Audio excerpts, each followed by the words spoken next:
las 8:45 nos acompaña el ministro de Gobernación, Mauricio López Bonilla. Hablemos de armas, ministro. Usted nos decía en el corte que tiene un déficit de 5.000 armas para la policía. Sí. En una nota periodística hablaban que incluso los agentes se prestan el arma cuando salen de descanso porque hay escasez.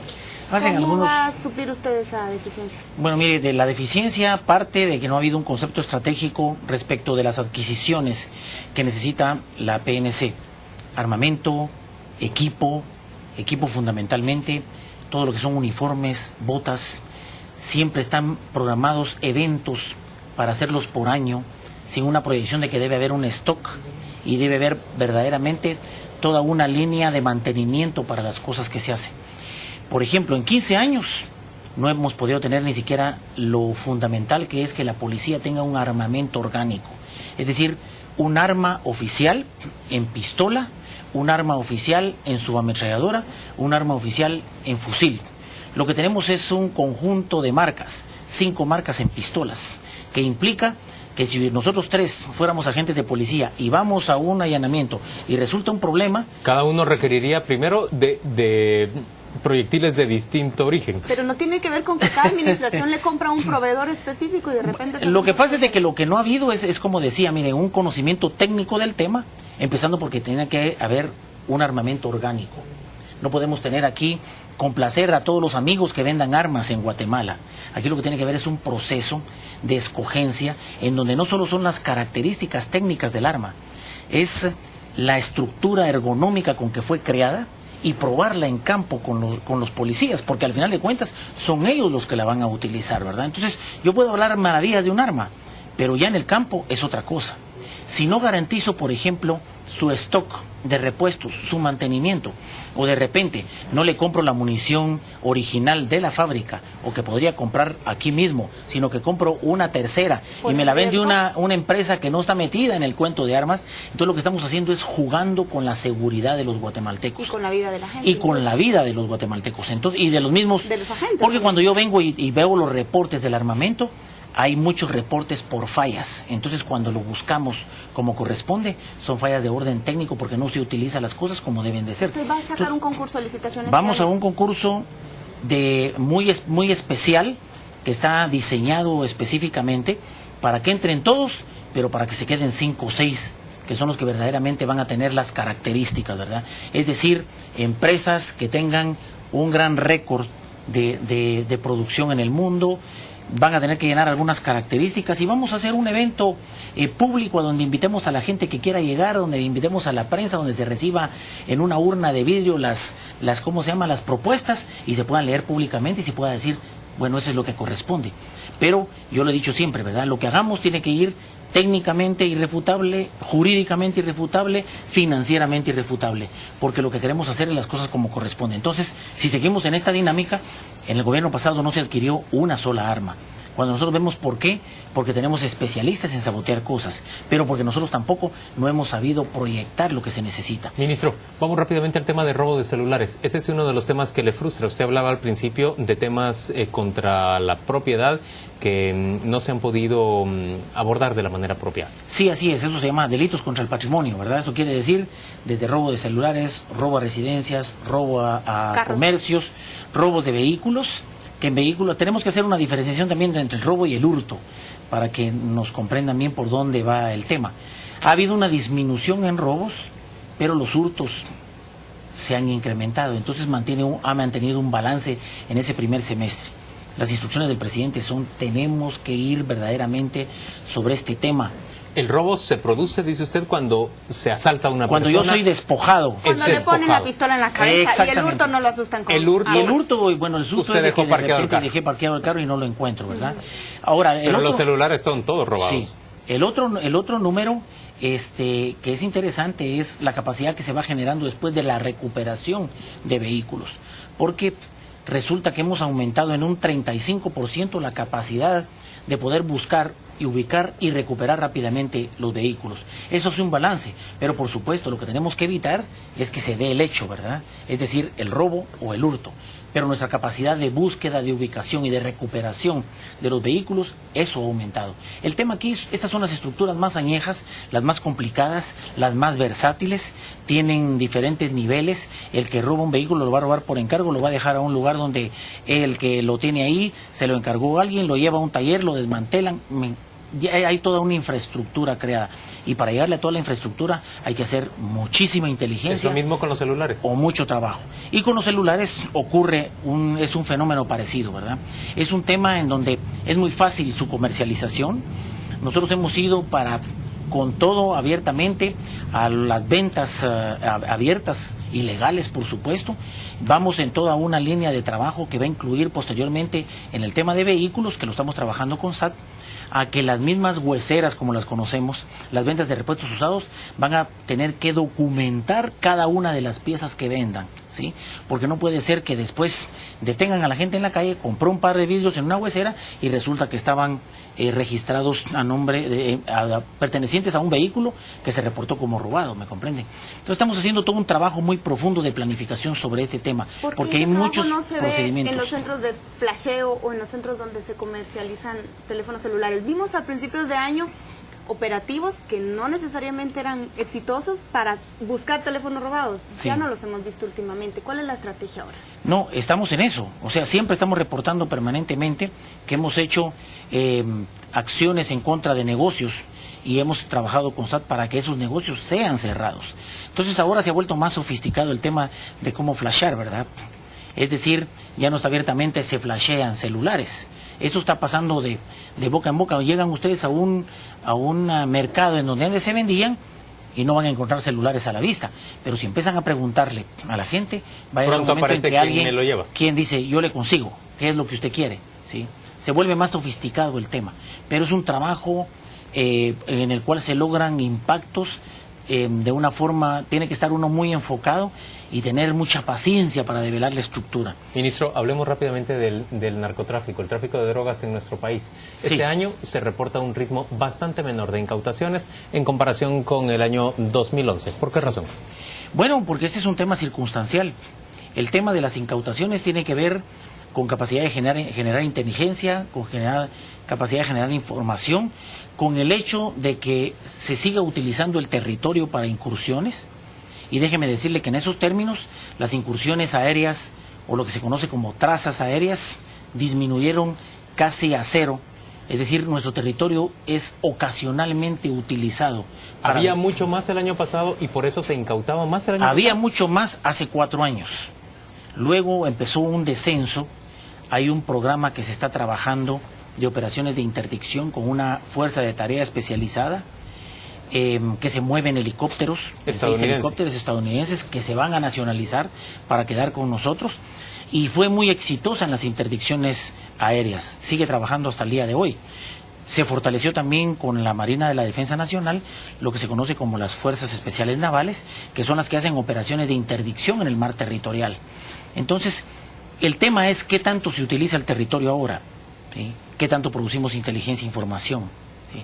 Qué tanto el trabajo de inteligencia y de control que hacen los grandes radares que tiene Estados Unidos monitoreando las aeronaves y el movimiento comercial o el movimiento que no sigue las rutas establecidas y que coincide con las trazas ilegales, se genera información y la trabajamos en forma... Ahí me pierdo un poco yo también.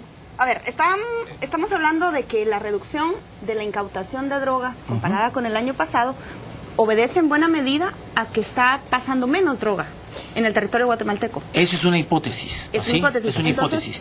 Pero si miramos, es una incautación menos en relación, porque no hemos llegado al total del año, ¿verdad? Estamos hablando de cómo vamos progresando. Nos falta todavía un trimestre. Comparando el año pasado con lo que vamos ahora, sí.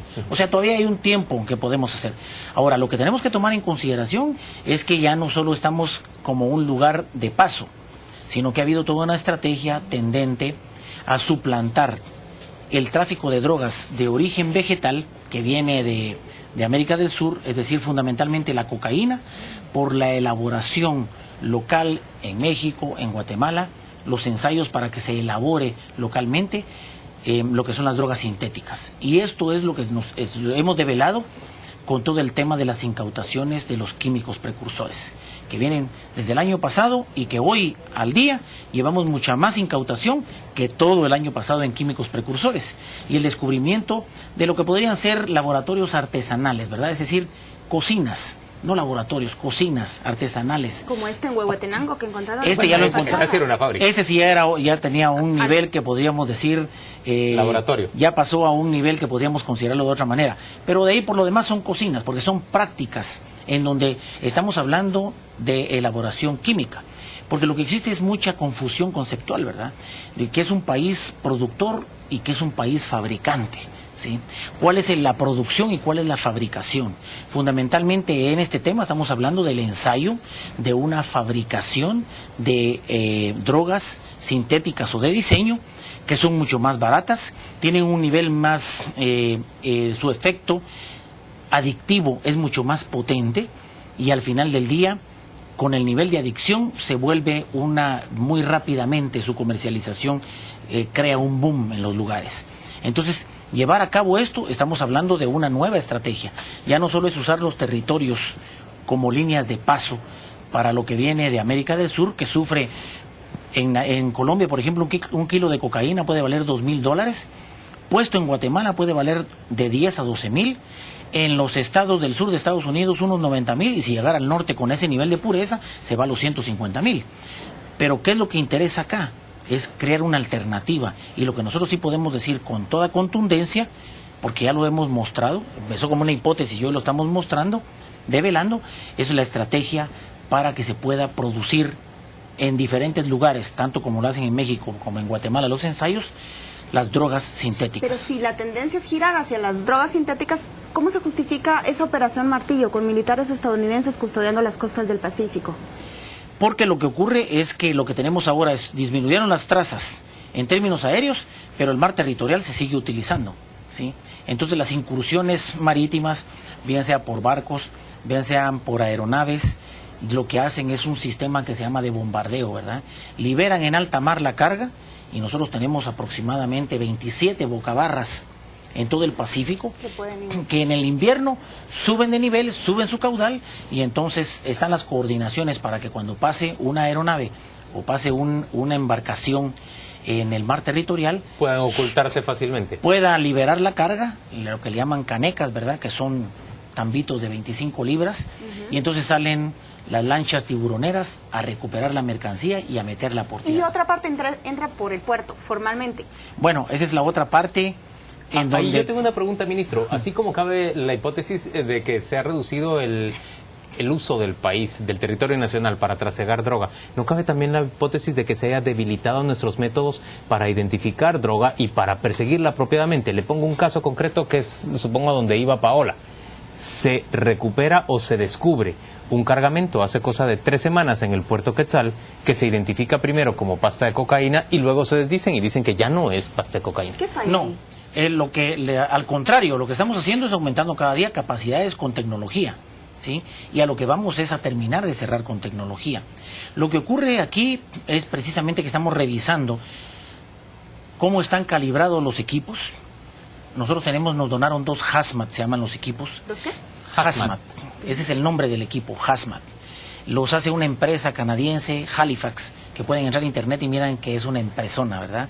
Nos los donan a nosotros porque hace análisis de espectrometría. Reactivos. ¿Sí? Molecular, no reactivo. Solo hace el espectro a través de ¿cómo se llama? De radiofrecuencia. El otro es la prueba de campo. Todo lo que nosotros hacemos son, llamamos pruebas indiciarias, ¿verdad?